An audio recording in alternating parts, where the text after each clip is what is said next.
Hi guys, I'm back with a long-awaited review of season 2 of Das Haus Anubis. It's the 1st of November, it's All Saints Day, Halloween was amazing, and I managed to finally finish the second season after a long time. It usually doesn't take me long to finish season 2 of any of the Anubis versions because I love season 2 every time.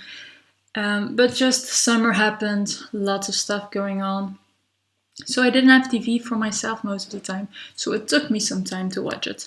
I hope the lighting doesn't bother you guys too much. It's a very sunny day, but let's get right into it. So, as you all know, I have the Das Haus Anubis limited edition season 2 box, and I got everything out of it, all the DVDs, so let's get started. First I'm going to talk about the first 4 DVDs. So, it's the first half of season 2. Hope the lighting is okay. Voila. And we're going to get per DVD as I usually do. So the first one is this one with Daniel and Nina on the cover. And it's basically the beginning of the season. And I really love the beginning of the season. I do love it a little bit more in Haus Anubis than in Das Haus Anubis. For the very reason that I am not a big Daniel and Nina fan. I don't see their chemistry. And I've never seen it, and I think it's because the Daniel, who plays Daniel, isn't the greatest actor, and there isn't a lot emotion in the way he portrays the character. There isn't even a lot of emotion in the way he acts with Nina, and that kind of annoys me, and it gets all more frustrating than it should be, because it's a romance, and we all love a good romance, but it's not here between these two. Well, and they also look like brother and sister, which always put me off a little bit. But when it comes to everything else, j'adore. I love it. So basically, they open the Grail, for those who don't know, so obviously spoilers, but it's an old show. So they open the Grail, the curse of Tutankhamun comes out, and it curses Nina's gran, causing her to fall into a coma. They try to find a wall, they find the wall eventually, and then have a lot of different tasks, but more on that later. So that's basically the club. Then on the other side you still have Mara, who's in love with Gaia, but you know there is this romance brewing with Magnus, and I really am a huge Maragnes fan. I love them to bits, I really do. Just everything about him, their build-up was great. I really feel the chemistry between them. They look good together. You can feel that Magnus really loves Mara, and I felt it a little bit more with them than I ever did with Jeroen and Mara in the Haus Anubis. And that's why I think they're my favorite couple in this whole version, because they just connect really well, and I love it. I also love that you get more hints that Mara is the chosen one immediately. Like the moment they open the Grail, Amneris goes to Mara in her mirror and so on, and I really love those little hints. As kids you don't notice them, but when you're older of course you do, and I thought it was nice that I figured out that quickly that they were going to go down that route. And that's pretty much everything that happened here. The other characters didn't have much to do. You also still have Trabas, who tries to hurt Magnus and tries to convince him to get him the Grail, and eventually falls into a coma as well. But that's pretty much the beginning of the show, or the beginning of season 2. Then in the second DVD, or during the second DVD with Magnus and Felix on the front, things start kicking off. They decide to do the first, in English, the first task on the secret wall. And they have to make this potion, and they have to use the 7 beauties of the world. I love that task. It's a really fun task. A lot of drama happens at the same time, and it's also around the time of the karaoke. I love the karaoke episodes, except for the blackface, because it always made me uncomfortable, and I'm sad they did it in Das Haus Anubis too, because I can't believe that it's less accepted in Germany than it is in Belgium and the Netherlands, because we have Sinterklaas, and until recently it was done every year as if it was normal, which it never truly was, to be honest, and it always put me off the holiday in general. But yeah, that's the only downside of those episodes, because those episodes are really fun. And the kiss share between Magnus and Mara in the bedroom were genuinely amazing. The way at the HHA it was like, bam, they get together, they kiss passionately, and Mara leaves. But here it was, she goes up to him, they look each other in the eye, and they softly kiss before she leaves. And he's like, can I come with you? And she's like, no, I need to be alone. Which of course leads to the Halloween party. And I love the Halloween party. I think it does make more sense in the Haus Anubis for Joyce wanting to kiss Fabian, because we don't know if they were really close friends before Ninki came, when she disappeared. They figured it more out in Haus of Anubis, and even though they put on that plot too long there, I still like the idea of Joyce and Fabian fitting together, and if Ninki hadn't been there, they would have definitely been a good match. But here it's Charlotte, because Lynn's actor couldn't continue season 2. And while I do like the character of Charlotte, I totally forgot she came in, because I've been watching season 2 for such a long time. And I like her, and I think it's nice that they gave her Noah's clothes, and her relationship with Lucy is like Joyce and Patricia's. But I do think they could have dropped the whole romance with Daniel, because she's really into Kaya straight away, but she thinks Kaya won't be accepted by her father, probably won't be. So she thinks Daniel might be a good idea, but she doesn't feel anything for him. So it was a nice little subplot, but it only caused more drama between Nina and Daniel, and because I didn't like them that much, it just frustrated me so much. But that's pretty much what happens in these episodes. On to the third DVD with Kaya and Charlotte on the front, even though this pretty much only happened in season 3. Let me see. It's that Mara decides to stay after Halloween. They complete the first task of the wall, and then it's time for the second task. And the second task involves a pyramid. They have to build this pyramid of clay, and on the pyramid they have to put these domino stones, make them fall over, and the 3 that appear they have to put in the wall. It's terrible, I know this by heart, but anyway. And those stones are in the shop of Daniel's uncle. But because Daniel and Nina are fighting, Daniel decides to take a break of the club, and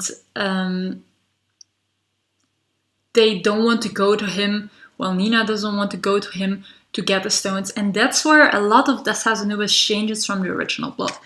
In the original plot, it's Amber and Appie who go to his uncle's store to steal the domino stones. But in this version, it's Lucy and Felix.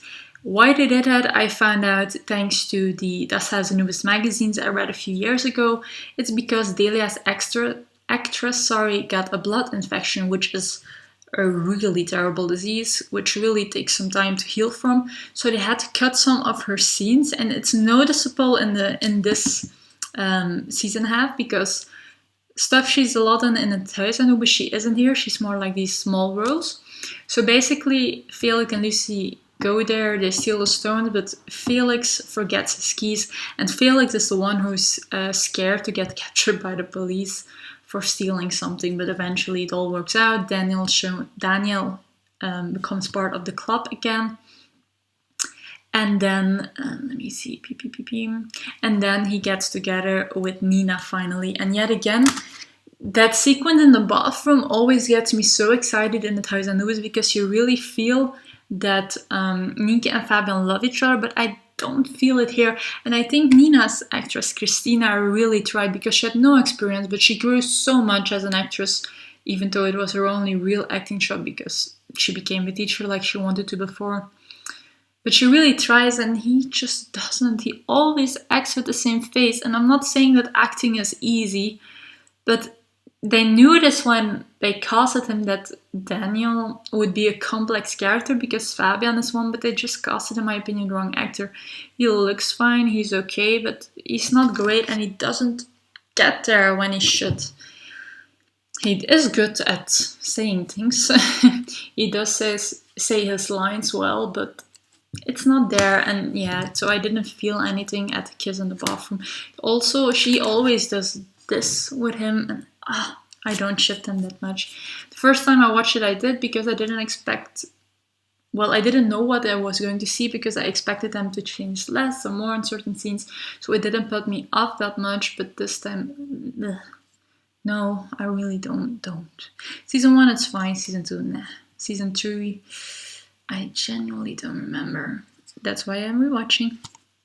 And I think that's pretty much it. Oh, and then during the second task, they discovered there's a new concierge.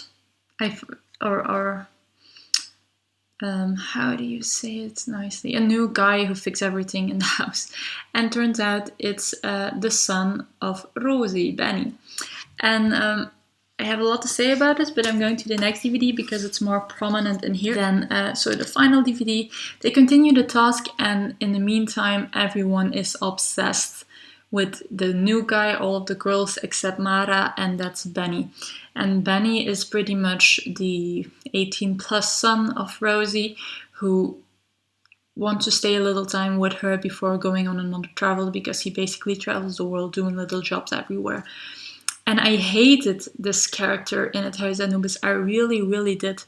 But I didn't as much hate him in Das Haus Anubis. And I think so because Jimmy couldn't act. The actor who played Jimmy, I have no idea what his name is.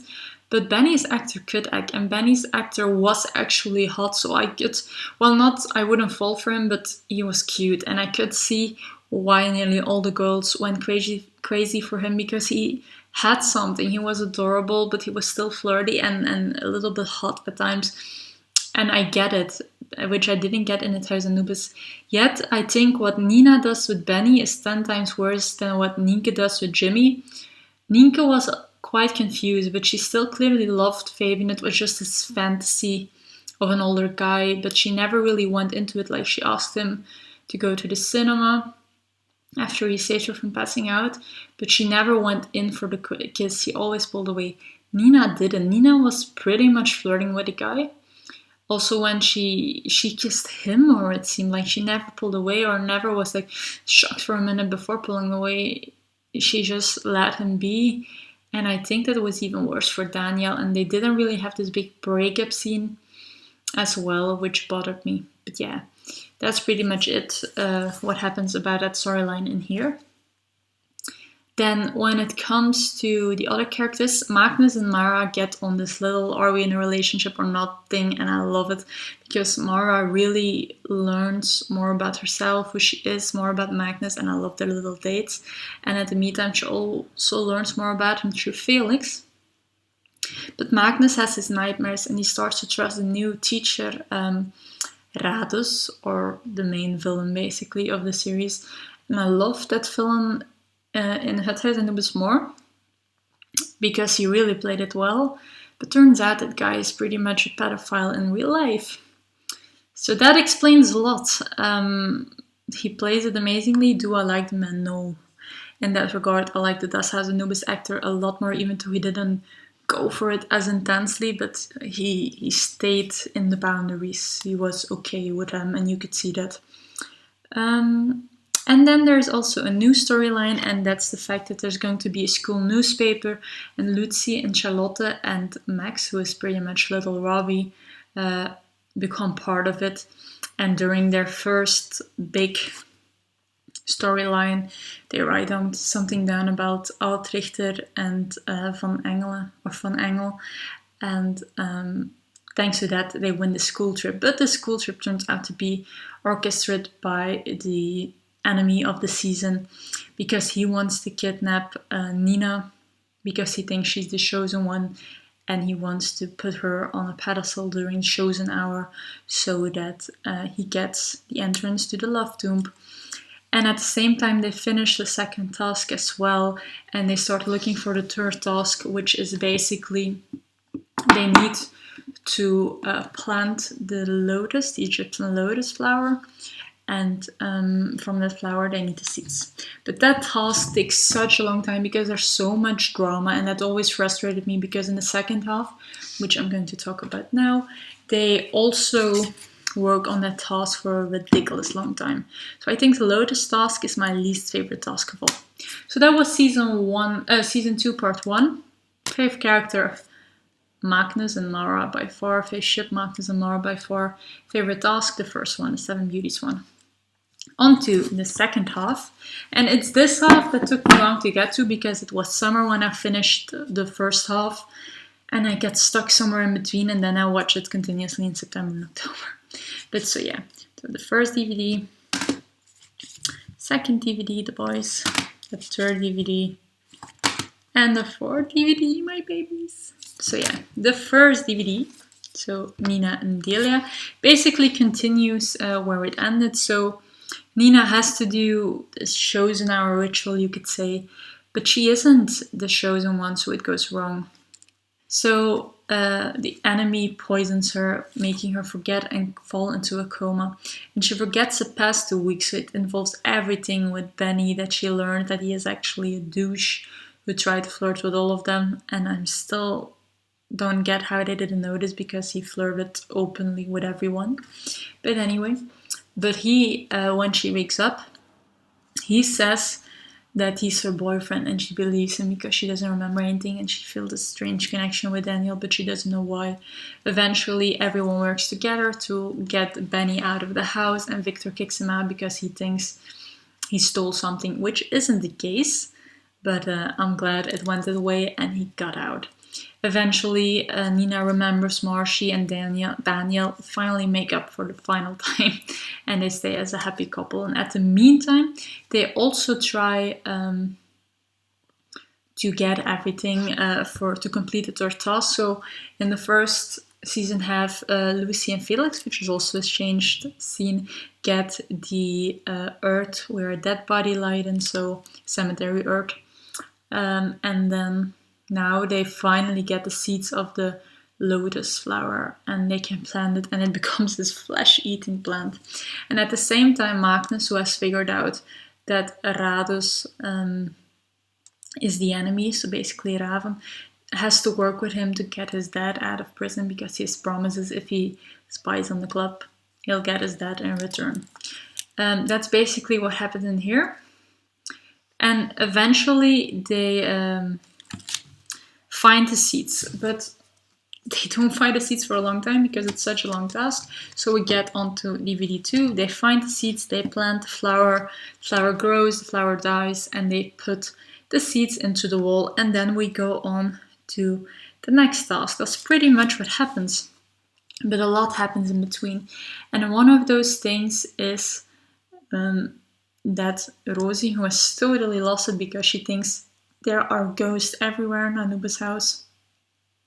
The woman isn't wrong. She has to go on a paid leave and Daphne comes in, and Daphne is the wife of the enemy.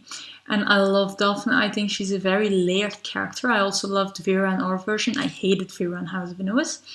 But she's a very layered character and she tries to get close to the kids, but only Delia doesn't believe her.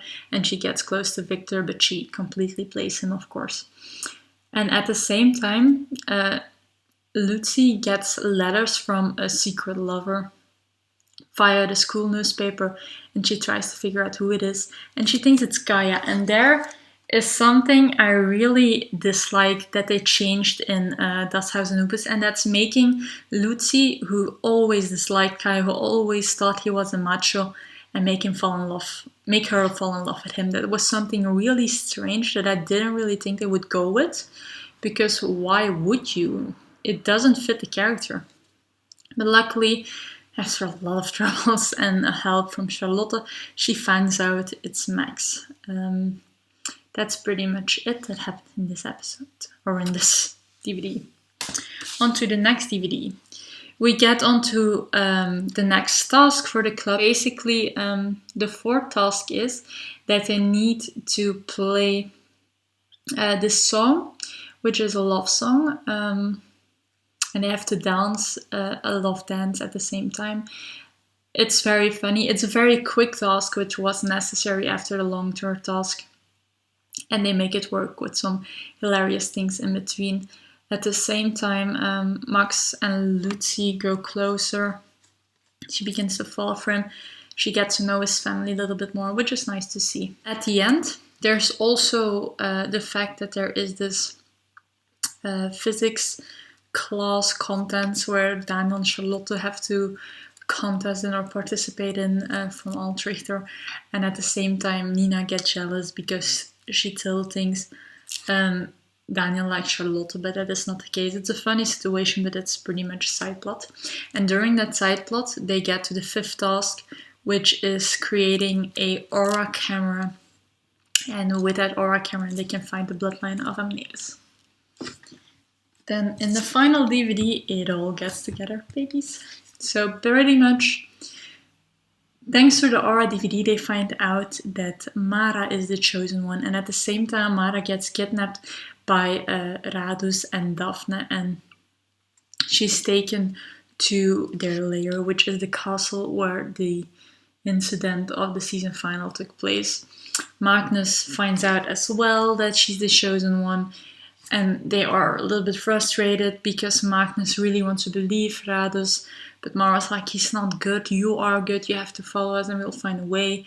And we learn that Mara is pretty much a princess from Egypt, so she has money and she wants to help Magnus's dad to get him out of prison. But at the same time, the club do the final task after the aura thing worked, and they have to take the stone from the medallion that Nina has since the very beginning.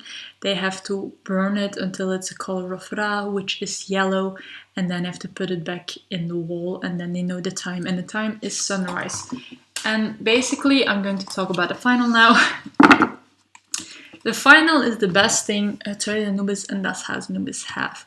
The final of season 2 is so incredibly big, and I love it so much. I'm just always flabbergasted while watching it because so much is going on, and then the way Maro has to hold the grail, her and Magnus finally getting together, in the back the crew getting coordinates. I do hate that Daniel and Nina had to kiss, like no, there was no moment for it, and I can't remember perfectly if Fabian and Nike did, but it was never this zoomed in shot, at least, that I'm certain of. For me, at the ending, all of them coming together at the school, that was very adorable too. And them going to Daniel's uncle and Nina's gran who were in the hospital. Amazing ending, I agree on that. But then something which I found really strange, and I know why they did it in the Haus Anubis, because they thought it was a proper final of the show. The amusement park scenes with the other group. I guess they had to do something for Das Haus Anubis. But in the Haus Anubis, they actually go to the biggest theme park of the production company, which is Plopsaland de Palm. In Das Haus Anubis, and I think it's because the weather must have been bad, they go to Plopsaland Indoor. And Plopsa Indoor is basically a children's park till the age of 7. So I don't know how they made it look, and it's really small, it's like this big lodge, you could say. Inside you have like 6 rides that adults could actually do. The other ones are for kids, and they put them all 6 in there. But I don't know how they made that place look like that big. It's really close to where I live. I went to film there for a school task a while ago, like press, and it's really small actually. Also the ride where Altrichter chokes on after, like it's really small, and I gotta give kudos to them that they made such a ridiculous small park look like it was this big thing where it could be doing shit for longer than an hour. So yeah, it really kudos to them. Also where Altrichter proposed to Van Engel was basically this small catering thing that only sells fries. So really kudos to them. Was it necessary? No. Did Lucy behave more than Patricia did? Was she actually a good girlfriend to Max? Yes. So basically, that's the whole season, the 120 episodes.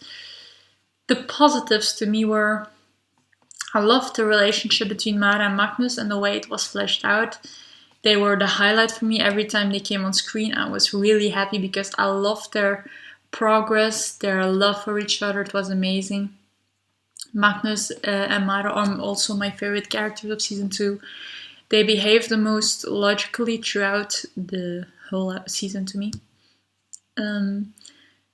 Least favorite ship is Daniel and Nina. Sorry, I just don't vibe with them, and now I'm rewatching, I vibe even less with them. And least favorite character, I think all the characters had their good moments, their bad moments this season. So from the mains, I really can't say if there's a bad character. I have to say my fave task is the first one and the one with the camera. Just because I really enjoy it. It's a quick task. Both are quick tasks. It's a fun task. It leads to funny situations. My least fave task is by far the one with the lotus seeds. Not really because of the task itself. The task itself is fun, and when they're working on it, actually, it is fun. But it was so long. I think they did 30 episodes of the 120 on that task, so that was way too much. I love the season and I always rate it very highly. I think Haus Anubis did a little bit better from time to time, but Haus Anubis did things I really loved too, and they made it their own a lot more than it did season 1. Season 1 was pretty much copy-paste from our version. Well, Haus Anubis season 2 really took things. The Mara thing, obviously, because Fereba wouldn't quit like Liliana did. So they changed that, which I love, but even though I love Noah, but they changed some storylines. They changed the way episodes connected. They just made overall a great season, a very enjoyable season. I'm sad I couldn't watch it as quickly because I saw on my Snapchat that a year ago, I started doing this rewatch with season 1. And I have more time now to watch these things, so that's fun. It's just periods where I just don't have time to watch and then I have to choose. And I chose to binge these to finish and to put this review on. Now you may ask what's next. If I follow the way they release things, it's season 3 of the Haus Anubis. But I'm not going to do that because I think that's illogical to the way I love to watch it. I'm going to watch Vater Sieben Sünden. Why? Because I think the way they created it and the way they didn't change the 6 months together of Daniel and Nina and Mara Magnus, I'm going to watch it after this because it takes place after season 2 in my opinion. Also the only reason why Felix is still the same actor in my opinion. Vater Sieben Sünden was also, of Path of Seven Sins, was also after season 2, so just more logical. So that review won't take long to get up. I might even watch the movie tonight and make the review tomorrow when I'm home alone. But we shall see. I hope you guys enjoyed it. I'll see you next time and keep an eye out for my review of Path of Seven Sins.